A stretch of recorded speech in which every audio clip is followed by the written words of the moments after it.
Hi, my name is Debbie Gartner and I'm known as the Flooring Girl. Today I'm going to answer the question about how long it takes to sand and refinish hardwood floors. This is one of the most frequent questions I get from my customers, and it's a very important one. Smart customers ask this and plan ahead, but I can't even tell you how many people have called at the last minute, and as a result, they are not in a very good situation. They often have to postpone when they do this or reschedule, or they need to reschedule when they're movers or bring in the furniture or stay in a hotel or use an inferior type of poly. All of this is solvable if you just plan ahead.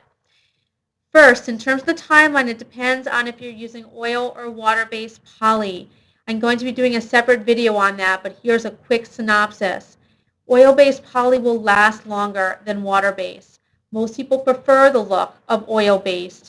It has a richer glow and timbre. I don't mean it's shiny because we usually do a satin finish, but the water-based has a much duller finish. The oil-based is what you're much more accustomed to in terms of the healthy look of wood. Oil-based is generally less expensive as well, so for all these reasons, it's generally ideal to use oil-based poly. There are exceptions, which I'll get to in the video, but at least keep your options open right now.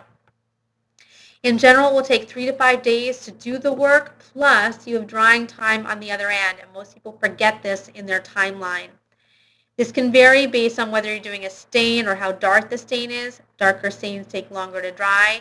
Humidity levels play a factor as well. If it's more humid, it will take longer for the poly to dry, and it can vary based on the size and scope of the job. If you have 3,000 square feet to do, it can usually take an extra couple of days. Usually when you're doing natural, it's a 2 to 3 day process. Usually when you're doing a stain, it's 4 to 5 days. The stain could take up to 48 hours to dry, sometimes 24, but plan on 48. If you're doing 3 coats of poly and it's a day for each coat, you're easily at 5 days. If you have more than 1,000 square feet, it can add to the timeline as well, but often if we plan ahead, we can double up on the crews. If there is prep work to do before, such as carpet rip-up and staple removal, staples can actually take a very long time to remove, or vinyl and sanding off the adhesive underneath the vinyl, or if there's repair work or moving furniture, all of these can add to the timeline. Sometimes just a few hours, but sometimes it could take an extra day or two depending on the scope. You also need to plan around Sundays and holidays. After the work is done, you have to wait 24 hours before walking on it. At that point, socks only. At 48 hours, you can wear shoes. And at 4 days, you can put furniture back, or you can put the drop cloths down if you're going to be doing painting. You also need to factor in extra time before the dogs go on the floor, as well as area rugs. If you're doing water-based poly, the biggest benefit is that it will cut down the timeline. It will generally take 2 to 4 days to get the work done, usually 2 days if it's natural, usually 3 to 4 days if it's a stain. And then the drying time afterwards will be shorter. Instead of 4 days before moving furniture, it's only 2 days. So you can see how it definitely cuts down, but it still takes time to do. So you still need to plan ahead.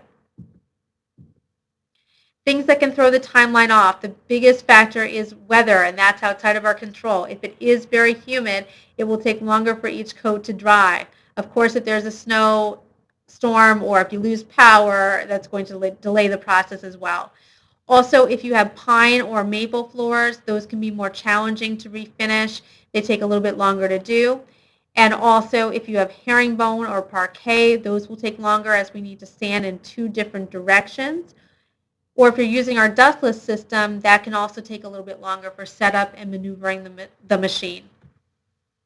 Most people choose to do this work before they move into their new house, or if they're already living there, they'll do it while they're away on vacation. You can't walk on the floors, and it is smelly and messy.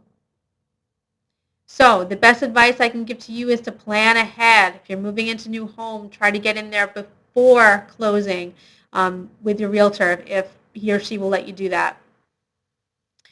If you do live in the Westchester or Stamford, Connecticut area, feel free to give us a call. You can find me at theflooringgirl.com or 914-937-2950. We bring the store to your door. Thank you very much.